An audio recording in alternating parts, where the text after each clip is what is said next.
Assalamualaikum warahmatullahi wabarakatuh. Alila Channel, gembira dan bahagialah.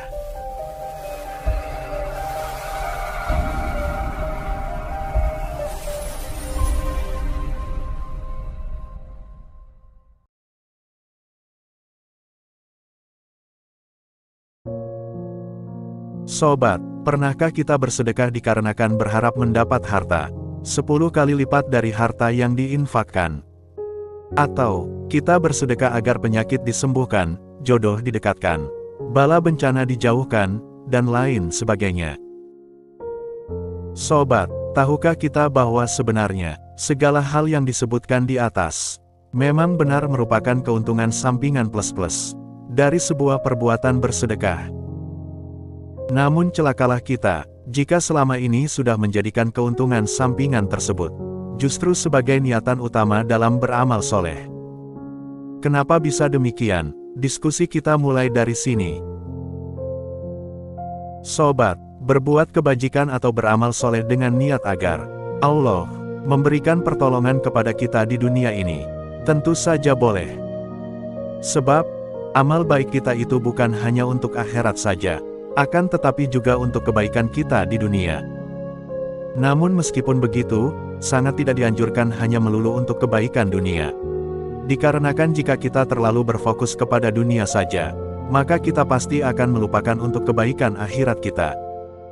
Sobat, yang benar adalah keduanya harus seimbang, dan sama-sama kita mintakan kepada Allah Ta'ala. Bukankah lafaz doa Rasulullah juga meminta kebaikan di dunia dan kebaikan akhirat?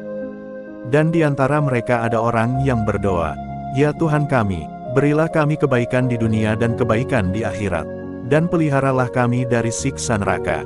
Surah Al-Baqarah 201. Sobat, dalam hidup ini, ada banyak sekali hal yang kita inginkan. Semisal, sebagai seorang pelajar dan mahasiswa, kita menginginkan prestasi. Sebagai pekerja atau pengusaha, kita ingin kesuksesan dalam pekerjaan atau perniagaan. Sebagai seorang pemimpin, kita ingin menarik simpati rakyat yang kita pimpin.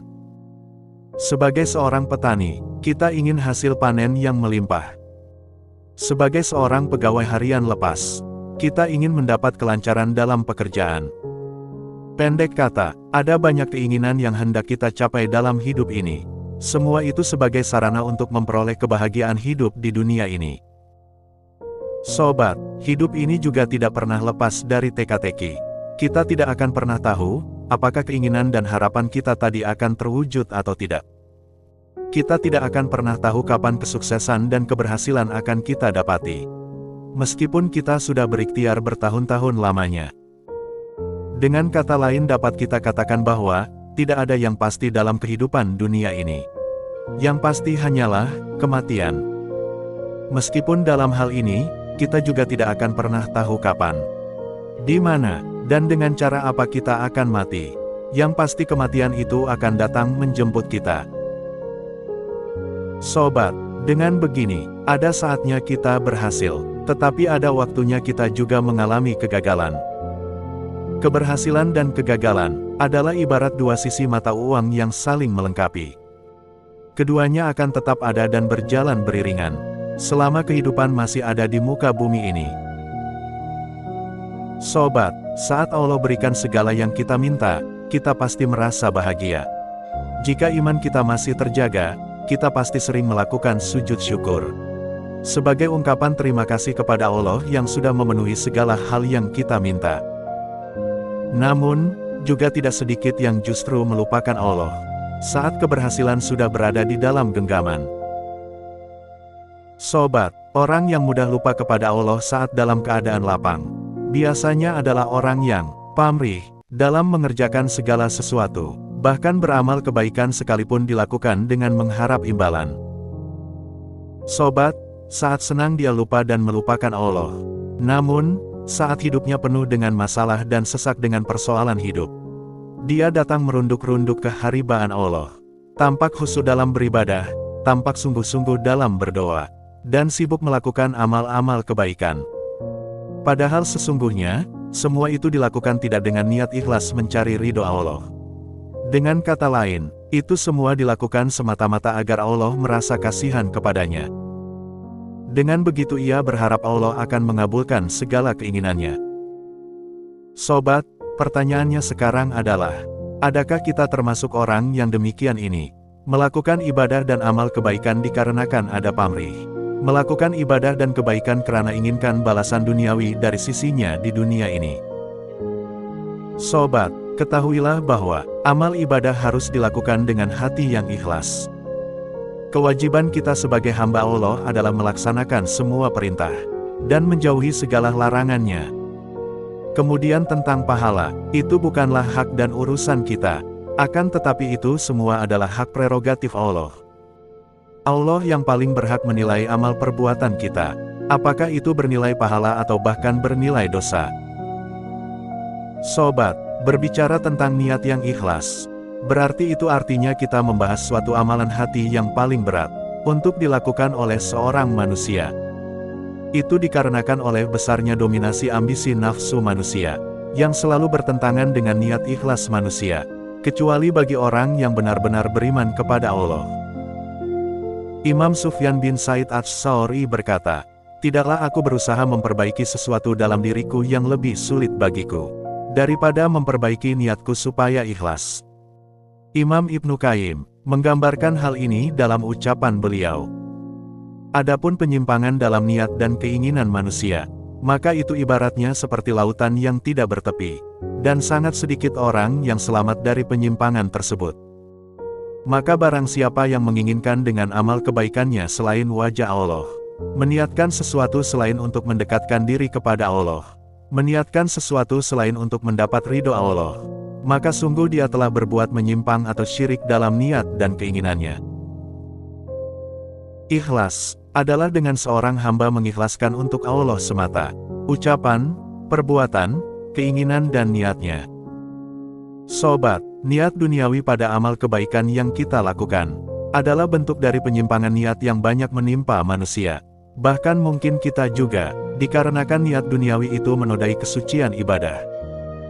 Sobat, penyimpangan ini sangat penting untuk diketahui, dikarenakan hal ini sering menimpa seorang yang berbuat amal kebaikan. Akan tetapi seorang tersebut tidak menyadari terselipnya niat tersebut. Padahal, ini termasuk dalam bentuk kesyirikan yang dapat menodai bahkan merusak amal kebaikan seorang hamba. Allah Ta'ala berfirman, yang artinya adalah, "Barang siapa menghendaki kehidupan dunia dan segala perhiasannya, niscaya kami berikan kepada mereka balasan amal perbuatan mereka di dunia dengan sempurna, dan mereka di dunia itu tidak akan dirugikan. Merekalah orang-orang yang di akhirat kelak tidak akan memperoleh balasan, kecuali neraka, dan lenyaplah amal kebaikan yang telah mereka usahakan di dunia, dan sia-sialah apa yang telah mereka lakukan." Surah Hud, 15-16. Sobat, ayat ini menunjukkan bahwa semua amal soleh yang dilakukan dengan niat duniawi adalah termasuk perbuatan syirik yang bisa merusak kesempurnaan tauhid, yang semestinya dijaga. Bahkan perbuatan seperti ini bisa menggugurkan amal kebaikan, dan perbuatan ini lebih buruk dari perbuatan riya. Riya, yaitu perbuatan yang memperlihatkan amal soleh, untuk mendapatkan pujian dan sanjungan. Maka dengan begini orang yang beriman tentu harus mewaspadai semua keburukan tersebut.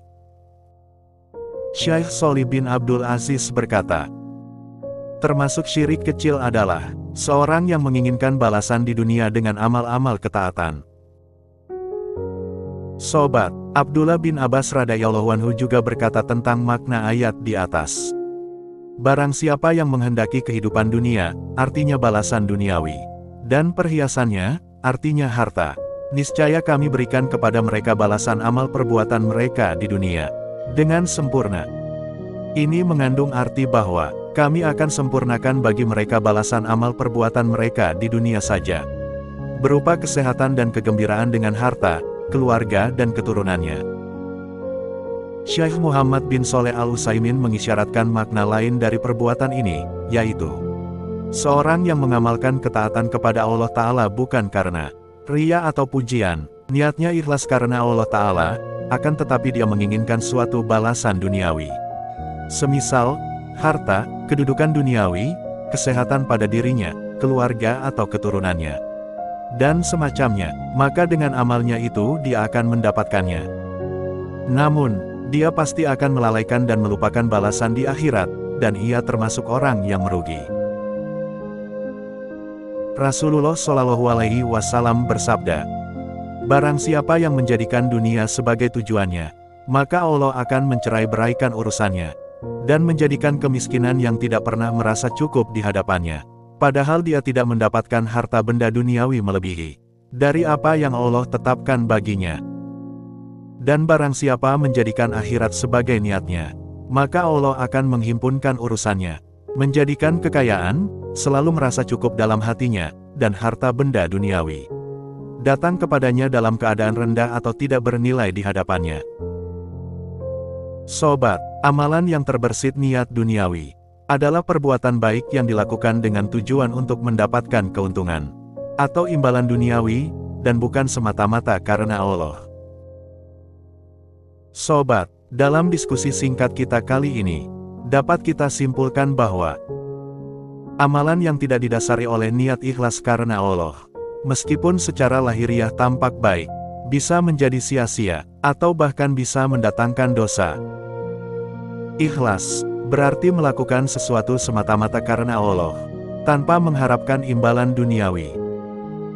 Rasulullah bersabda, "Sesungguhnya, setiap amalan tergantung pada niatnya, dan sesungguhnya setiap orang akan dibalas berdasarkan pada apa yang dia niatkan."